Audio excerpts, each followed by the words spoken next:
이번에 찾아온 곳은 경기도 파주에 위치한 하마 캠핑장이다. 매번 국립이나 지자체의 저렴하고 가성비 높은 캠핑장만 찾다가 예전 강원도 평창에 위치한 삼남매와 뭉친의 캠핑장과 경남 밀양에 위치한 미르 캠핑장 이후 오랜만에 찾은 사설 캠핑장이다.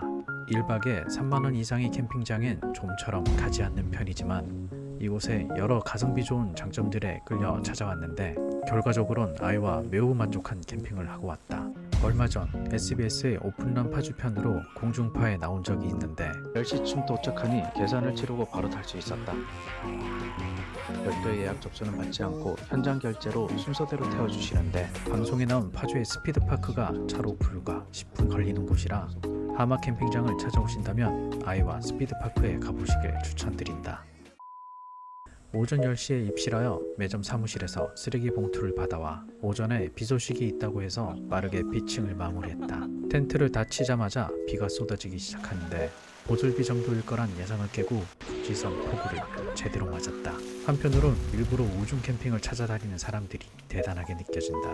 일단 이곳의 단점부터 조심스레 말씀드려 본다면 그동안 우리 가족이 다녀본 자연 속의 힐링 캠핑과는 다소 거리가 있다. 산속이나 계곡, 바다에 위치한 캠핑장이 아니라 약간 첫인상은 사과 과수원에 카페가 있고 그 카페의 주차장에서 캠핑을 하는 느낌이 살짝 있다. 가격도 일반의 5만원으로 연박에 1만원이 할인되는 구조인데 1박에 5만원, 2박에 9만원, 3박에 13만원 과금이 된다고 보면 된다.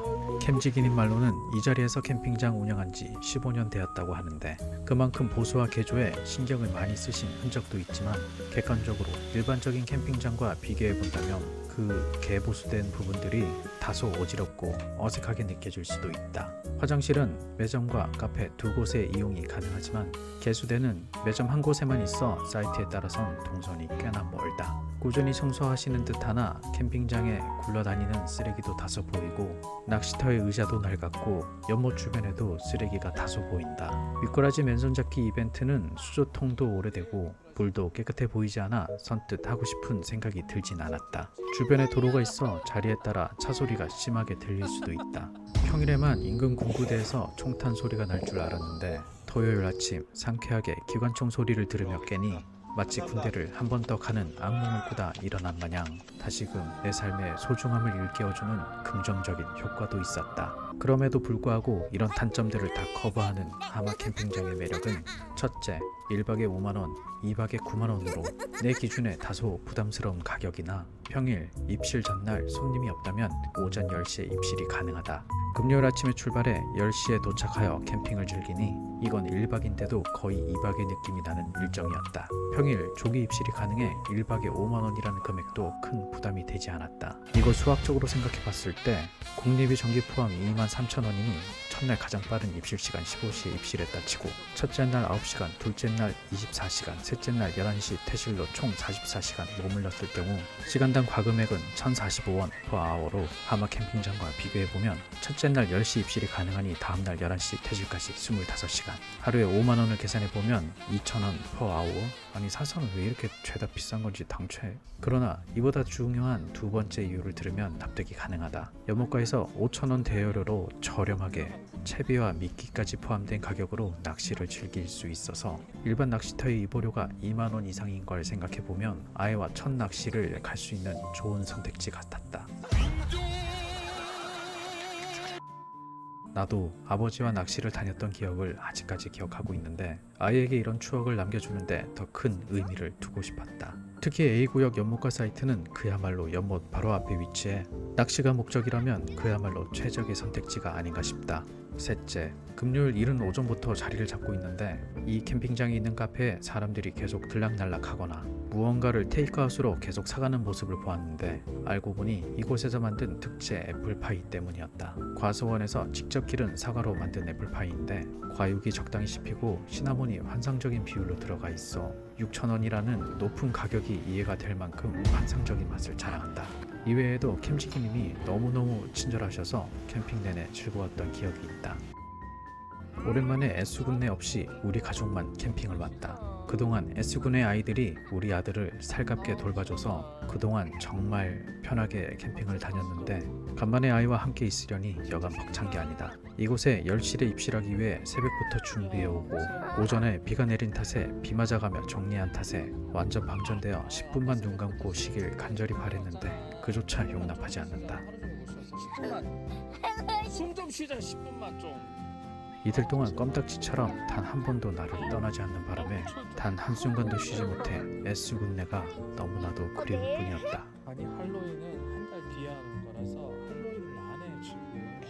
그냥 오늘 불꽃놀이만 한다고. 할로윈은 할로윈은 나쁜 냄새.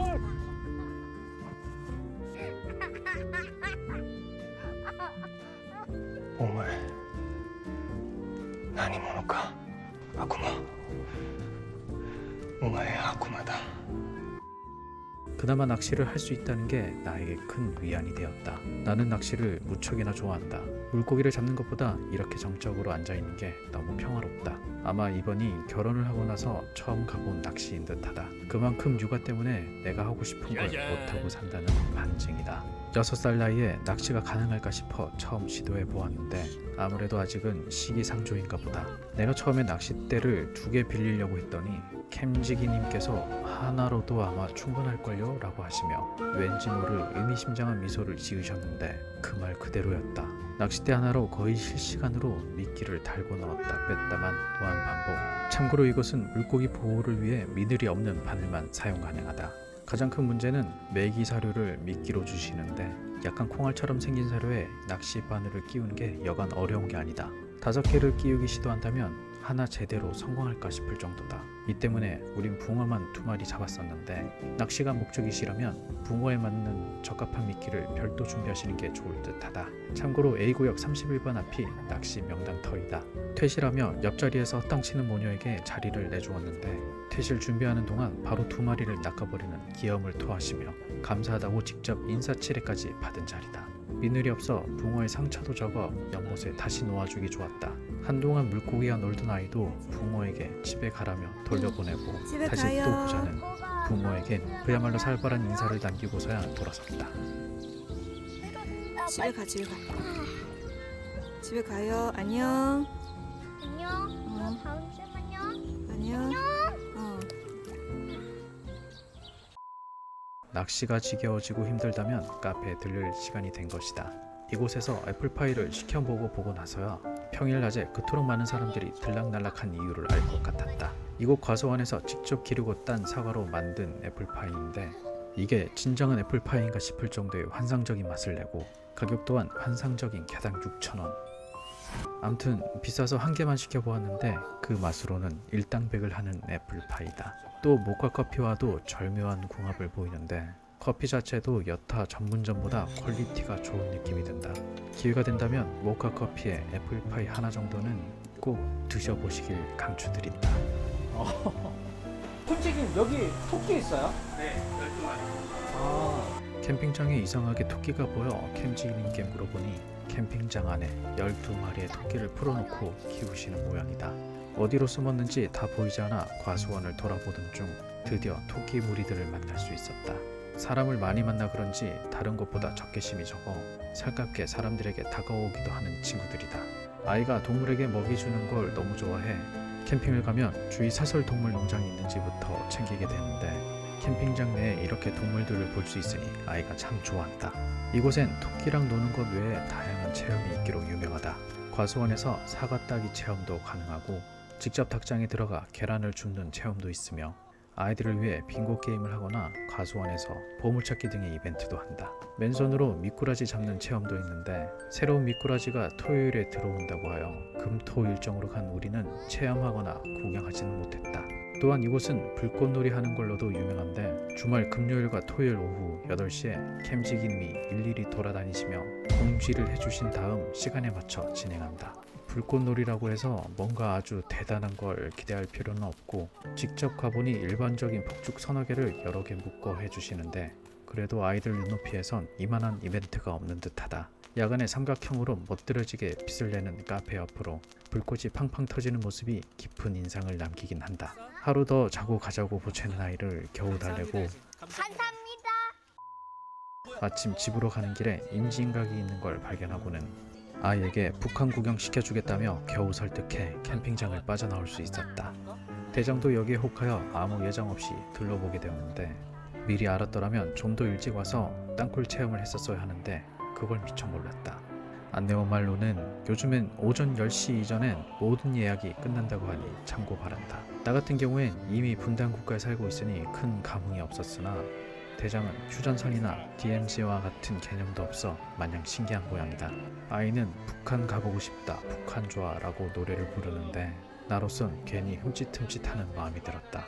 나만 해도 어릴 때 초등학교 때부터 방공교육이라고 해서 북한 사람을 늑대로 그려놓은 책으로 교육을 받거나 독후감을 쓰기도 했고 빨갱이는 쥐도새도 모르게 잡혀간다며 입조심했던 게 기억이 나서이다. DMZ 곤돌라 탑승권은 밑이 유리로 된 크리스탈 캐빈과 일반 캐빈으로 나뉘는데 어차피 별 감흥 없으니 일반을 타길 추천드린다. 곤돌라 자체가 크리스탈 한 번, 일반 한 번 이렇게 번갈아 들어오는데 사람들이 죄다 크리스탈을 선택해 상대적으로 일반은 줄이 없는데 반해 크리스탈은 상대적으로 엄청 기다려야 한다. DMZ로 건너가서도 전망대와 무슨 갤러리 같은 게 있는데 별 큰 감흥은 없었다. 다만 다른 것을 찾다 보니 제3 땅굴 투어를 하는 게 있는데 모노레일을 이용하거나 걸어서 갈 수 있다고 하는데 11시쯤 도착했음에도 불구하고 벌써 매진이 되어 있었다. 아이도 이곳에 흥미를 느껴 꼭 가보자고 떼를 쓰는데 안내원의 말을 들어보니 주말엔 일반적으로 10시 이전에 모두 매진된다고 하니 언제 또 파주에 올 일 있다면 이곳을 꼭 다녀와 봐야겠다는 생각이 들었다. 이렇게 이번 하마 캠핑장에서의 여행을 마무리하고 다음 편은 추운 날로 인해 그동안 캠핑을 하지 못한 관계로 캠핑 시즌만 기다리다가 만들어본 22년도에 가본 16군데 캠핑장 중 아이가 가장 즐거워한 캠핑장과 액티비티를 위주로 아이가 직접 선택한 베스트 5를 소개하는 시간을 가져볼까 합니다. 회사 일을 병행하며 캠핑 다니랴 영상 만들랴 힘든 점도 많았지만 가족의 여행 일상을 영상으로 담고 기록할 수 있어서 저희 가족들은 참으로 뜻깊은 한 해를 보냈습니다. 한 해 동안 많은 사랑을 주셔서 감사합니다. 저희 가족은 홈 캠핑을 시작으로 다시 찾아뵙도록 하겠습니다. 이게 뭐야?